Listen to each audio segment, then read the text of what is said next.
About a year ago, we made a tutorial about the pros and cons of various sharpening methods out there. Sandpaper, stones, diamonds, paste, and machines. I'll link to that video below this one if you haven't decided which method is right for you yet. I think you'll learn a lot from that video. In my shop, I do a lot of sharpening with powered systems, but most of the people I meet who are struggling with sharpening are trying to do it by hand. So let's focus on that. Specifically, some tips for hand sharpening quickly and accurately so you can get back to work. Because that's the most important factor in my opinion. If sharpening is slow and tedious, you'll put it off and you'll be working with dull tools.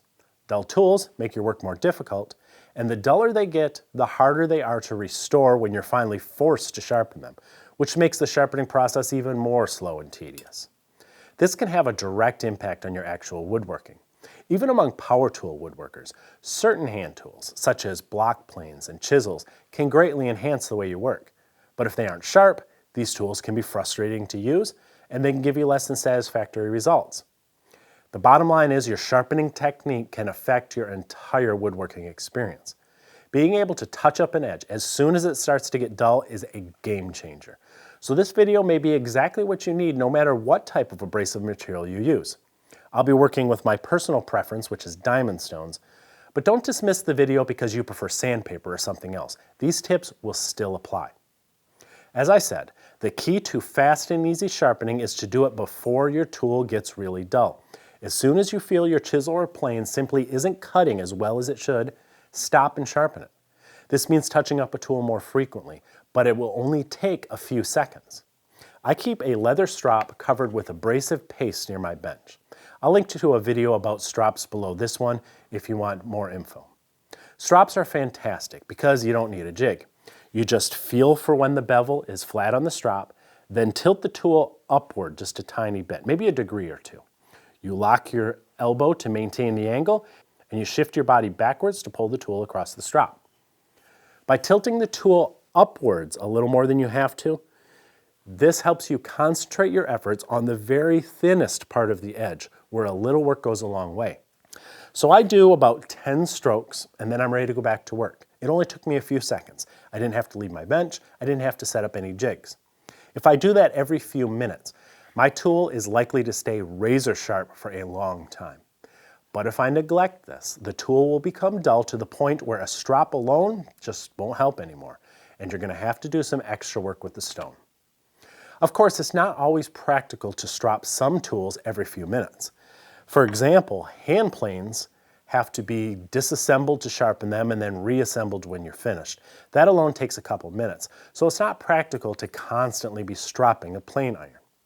Sometimes you may also get so busy that you simply forget to strop your tools before they get too dull for the fine paste on the leather to have much effect.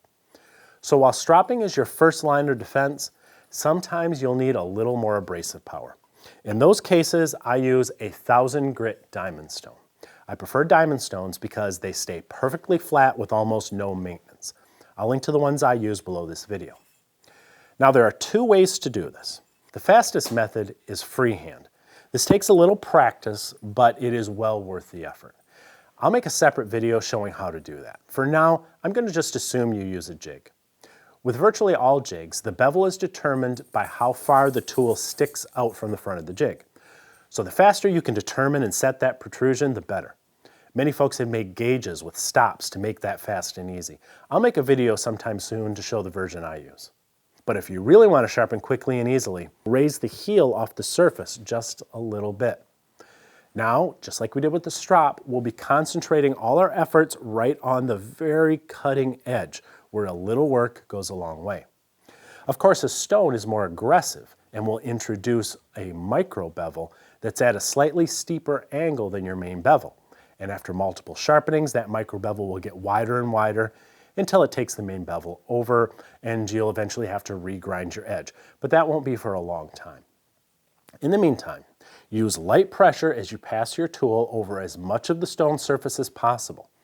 It won't take long before you can feel a ragged bit of steel that's been folded back from the cutting edge like a fine wire. This is called a burr, and when you can feel it all the way across the back of the tool, you're almost done. Before you move on, put some extra pressure on one corner of the iron and then some extra pressure on the other corner of the iron. This will slightly taper them back so they won't dig into the wood while you plane. Now I take my iron out of the jig, I place a thin metal ruler on the edge of my stone, and I lay the iron on top of the ruler. That ruler tilts the iron upward a little bit. So as I rub the back of the iron along the opposite edge of the stone, I can quickly remove that burr and make sure I have a flat surface behind the cutting edge without having to flatten the entire back of the iron. This only works for plain irons. Chisel backs must be entirely flat, so don't use the ruler trick when you remove the burr on your chisel. It just took me a couple minutes time, and my edge is ready to go back to stropping. If I strop regularly, I won't have to use the stones very often. As soon as I sense that the strop isn't doing the job, that's when I go to my 1000 grit stone. Don't put it off. If you do, your edge will need a lot more work than you can do with the 1000 grit stone, and you may have to go down to 600 or 300 and then work your way through grits to get back to 1000 and then to the strop. The goal is to maintain your edges, so you need fewer grits, fewer steps, faster sharpening. That being said, there is a big difference in abrasive power between the 1000 grit diamond stone and the paste on the strop.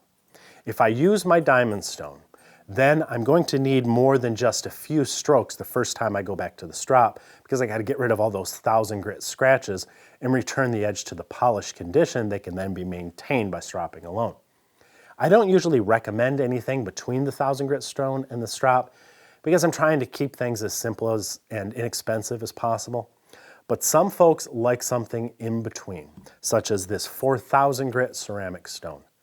If it's all about speed, then I have to admit that it's faster to go from the 1000 grit diamond to the 4000 grit ceramic, removing the burrs with that ruler trick on each of the stones, then go to the strop because you'll be spending less time here.